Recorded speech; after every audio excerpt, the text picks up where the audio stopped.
Hello everyone, a life of being in a countryside. So nandito kami ngayon sa may maisan kasi kukuha kami ng lulutuin. Kaya lang, medyo matigas na yung mga mais. And if you're gonna ask me kung sa amin ba yung mais, of course not, hindi sa amin to.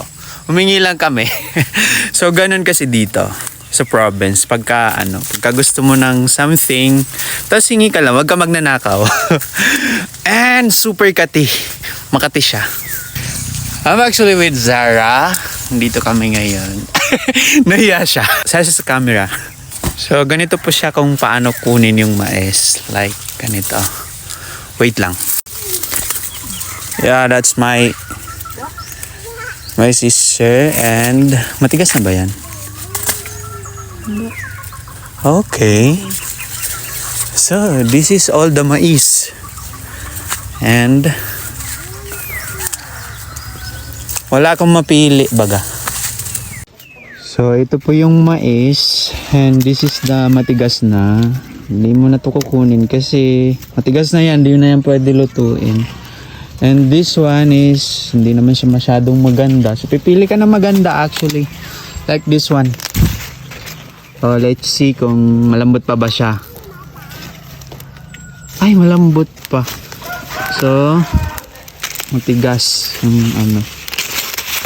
Oh, fuck. Ay, my God. My ano. Shit. What is that? Shit. Kate. Kahit tumato saya? Ay, shit. Wait lang. So, ayan po yung nakuha namin. Diba? We got so much.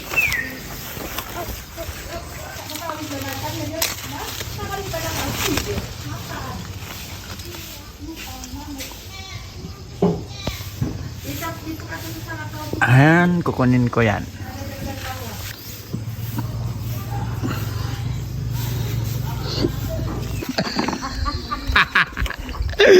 Artinya ada. Mama.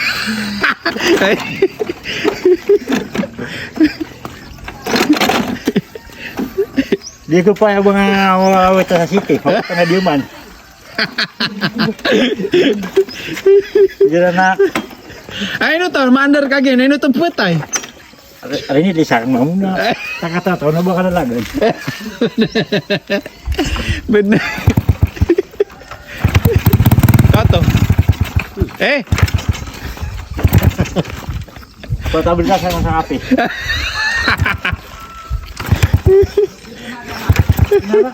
Kota. Gina na lumia lang siya. Tara ka na sa bubo ya. Ay.